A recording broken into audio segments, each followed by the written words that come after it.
Hello everyone, welcome to this episode of Animaniaugust. Today we are going to be looking at the second week of November 1993.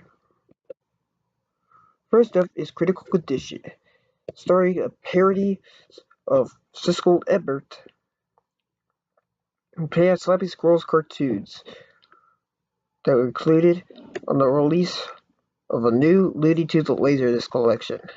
Yeah, Laserdisc collection. This show is that old. Floppy, alongside Skippy, traveled to the Hollywood film premiere in order to literally commit acts of terrorism. They literally bombed their house. This is just it's one of those shorts that's definitely just more concerning the older you get. They literally bombed his house. The chase transition. The plane transition from episode 21 was reused, but they fly out of the studio instead of brought much more. Three Musketeers. The cowardly King Henry III is despised by many, and that the kingdom is going to be visited by a supposed viper. Like the king, the kingdom enlisted protectors, which happen to be the Musketeers. This is this was definitely very interesting segment. It was written by Sherry Stoner, with the ending being a parody of a Jackie Gleason show being fought up by Sherry Stoner at the last minute. Next up is Dodo Boys. The good brothers are forced to deliver a message for a World War One battlefield.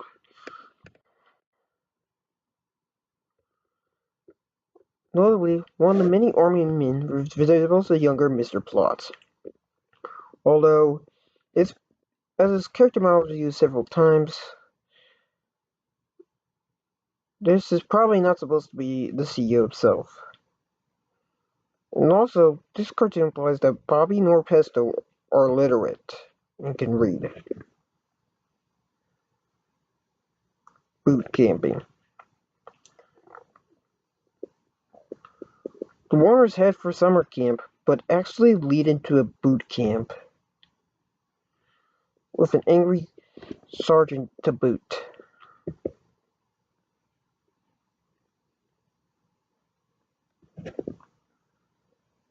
And finally, General Beauregard. Finally, in this military-themed episode, General Beauregard, Chicken Boo serves as a Confederate soldier. Yes, Confederate soldier. And yeah, it's a, and it's funny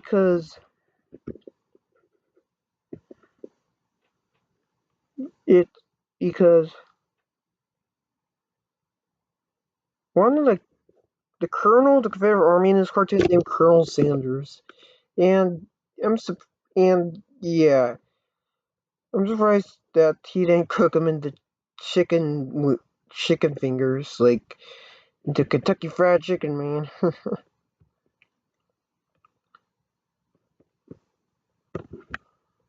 Well, anyway, this episode is definitely very interesting because of the Confederate themes and stuff. Let's move on to this next episode. Spellbound. This is practically the backdoor pilot for Pinky the Brain. In the medieval fantasy world, Brain discovers a spell that can make him rule over the world. Only issue is the final red dragon's toenail. Destroyed in an accident, trying to set the spell up. Now, Pinky the Brain must go on a quest to get the lost ingredients in order to act the spell. This is basically a backdoor pilot to their own show, being the first half-hour story starring them. Although, still quite obviously an episode of Animaniacs. The intros of the Animaniacs, alongside cameos of Slappy, the Goodfellas, Rita Runt, and the Warner Brothers and the Warner sister.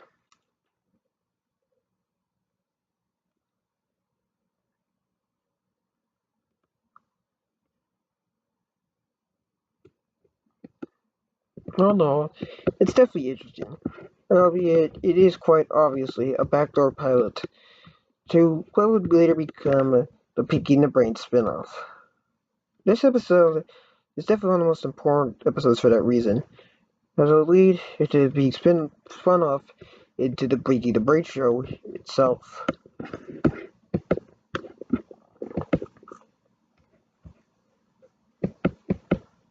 Dot's poetic corner. In this one, Dot recites an imitation of Jack B. Nimble called Ode to Jack.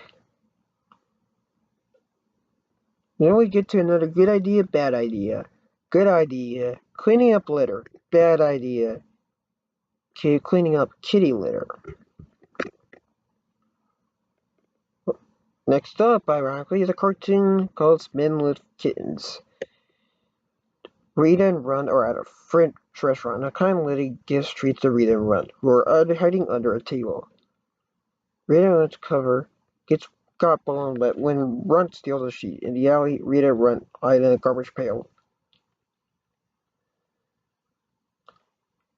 In the garbage pail, they see some stray kittens. Runt, thinking they're puppies, is quick to fodder them. While Rita is extremely hesitant of being their mom and tries to push them away. So he decides to get them food while Runt watches the kitchen. She goes to the restaurant. Runt earlier is abducted by the head chef. Fortunately, the lady does rescue her.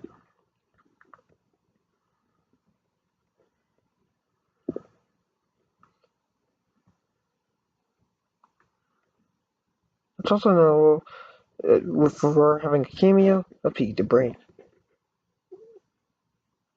And then Dot's Poetic Corner. This time being this little piggy. Then we have a last poor Skullhead. Featuring Mr. Skullhead from Good Idea, Bad Idea.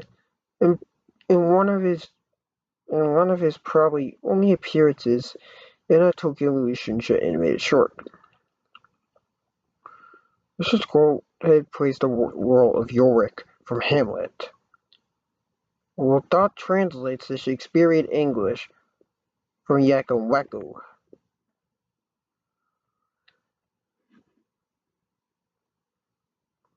There's also here it's Wacko, of course, keeps Diggerface and finds Cher, and what will lead into the next cartoon, White Gloves. This is an episode. This is another piano music episode. Wacko's clothes take on the left their own and attempt to run away and explore. The Warners wear white gloves as to definitely make sure that people knew they were for 1930s style cartoon characters. 1930s style cartoon characters, made in the 1930s, usually wore white gloves, so they usually had black bodies, and that includes the Warner Brothers and the Warner sister. The white gloves can easily be eligible in front or behind their dark black bodies. The thus were very popular for cartoon characters at the time, characters like Mickey Mouse, Bugs Bunny, and Woody Woodpecker using those gloves. In this case, Wacko's gloves, of course, ran away. And of course, it's definitely interesting. Because it's definitely interesting. And it's the first time we've seen one of the Warner Brothers bare hands. And And just, it's just really just interesting in that way, because white gloves are just so mainstream to those types of characters that characters still wear white gloves even when taking showers and stuff. Now it's time for another good idea, bad idea. Good idea. Playing the accordion at a polka festival. Bad idea. Playing the accordion anywhere else. And then, of course, the real morality segment. The moral of the story is early to rise and early to bed makes a man healthy but socially dead. Finally, get on to the final episode. The first opening is a Casablanca. This episode's opening is a Casablanca opening parody. This parody of the final scene for Casablanca taught in Ingrid Bergman, and she says, "Hello, nurse," to Bogey. The theme song has a customized line, in this case being down at a lady, with Yakko's eyebrows wiggling at the line, which I find quite funny. This was the first time that the proper animation is used, rather than Dot's "Here's the show's name" the animation being accidentally pasted over it in another episode previously that had the audio. But this is the first time we had the audio and video for this line. Anyway, Wacko draws a door in the elevator button on the tower. Yakko presses the button, and Dot is the elevator operator. The tower goes down, and the Warners, of course, escape, which leads to them on the game show Quiz Me Clip, where they torment the host, Ned Flat, in the episode's Fair Game. The jury end up giving him an unfair game, so to speak. And Ned Flat is voiced by Harry Shearer, who is most well known for voicing several characters on The Simpsons. Shearer would later return for some commercials for Animaniacs on Cartoon Network. And then this leads us to a tree transition. The Ralph follows Warner into a building, and with another elevator joke. The Warners go up at one elevator and go down another. But Ralph only goes up and down the same one. The Slapper. Slappy and Walter will start an ad parody of The Clipper. This is also the first episode where Jess Harnell plays the voice of Walter Wolf. As before, in his first appearance, he was voiced by Frank Welker. And finally, Puppet Rollers. In 1954, Pinky the Braid's latest role domination scheme involved them appearing on a children's popular puppet show. Fortunately, the frozen type part is also compassed. Things are listed to the show that Pinky the Braid appeared on is a parody of Bean and Sissel, which was created by Bob Clampett, who, funnily enough, was a Looney Tunes director beforehand. And it also starred voice actors Dawes Butler and Stan Freberg. Bean and Sissel is also notable for being one of Albert Einstein's favorite television shows. He once interrupted a meeting by saying, "You'll have to excuse me, gentlemen, it's time for Beanie." And of course, another funny gag is a young Bill Clinton watching JFK on television. And there's also, and most regions use the Wang version of the intro for Pinky and the Brain, fitting with the fact that it's animated by Wang. The Russian dub, for some reason, uses the TMS intro. There's also the debut of one of Pinky's catchphrases, "Fun, fun, so a welly," which he would say in the spin-off series. There's also a cameo of Marvin the Martian at the exterior shot of the television studio.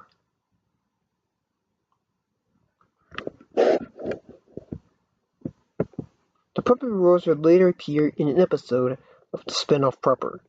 And finally, Wheel of Morality. Moral of the story is vote early, vote often. And then another elevator gag as the Warners return to the water tower via an elevator button and Wacko's gag bag. And well, this marks the end of this episode.